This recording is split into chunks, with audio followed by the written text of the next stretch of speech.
Beauty Anasuya ఎప్పటికప్పుడు social మీడియాలో యాక్టివ్గా ఉంటుంది. తనకు సంబంధించిన ప్రతి విషయాన్ని కూడా షేర్ చేసుకుంటూ ఉంటుంది. తాజాగా తన కొత్త ఇంటి విషయాలను కూడా పంచుకుంది ఈ బ్యూటీ. ఆమె తాజాగా ఓ కొత్త ఇంటిని కొనుగోలు చేసింది. ఆ ఇంట్లో పూజలు చేసి రీసెంట్ గానే అడుగుపెట్టింది. ఈ సందర్భంగా సుదీర్ఘమైన పోస్ట్ పెట్టింది సోషల్ మీడియాలో. మా కొత్త ఇంటికి రావడం చాలా సంతోషంగా అనిపిస్తుంది. ఇది నా డ్రీమ్ హౌస్.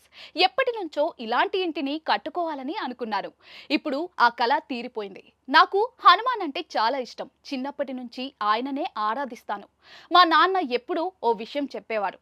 కష్టాల్లో ఉన్నా సంతోషంగా ఉన్నా సరే హనుమాన్ అని అనుకోకుండా ఏది చేయవద్దు అని. నేను కొత్త ఇంటికి సంజీవని అని పేరు పెడదామనుకున్నా. హనుమాన్ను ఆహ్వానించినట్టుగా ఉంటుందని, కానీ గురువు గారు చెప్పడంతో రామ సంజీవని అని పేరు పెట్టుకున్నా. ఎందుకంటే రాముడి లేని చోట హనుమాన్ ఉండడు. ఆ పేరు పెట్టుకున్నందుకు స్వయంగా ఆ హనుమంతుడే మా ఇంటికి వచ్చాడని గురువుగారు ఫోటో చూపించడంతో ఆనందం తట్టుకోలేకపోయా. ఆ హనుమాన్ను మా ఇంటికి ఆహ్వానించినట్టుగా అనిపించింది అంటూ రాసుకొచ్చింది. ఆమె పోస్ట్లో కొత్త ఇంట్లో అనసూయ ఎమోషనల్ అవుతున్న ఫోటోలను కూడా పంచుకుంది. ఈ పోస్ట్ ప్రస్తుతం సోషల్ మీడియాలో వైరల్ అవుతోంది.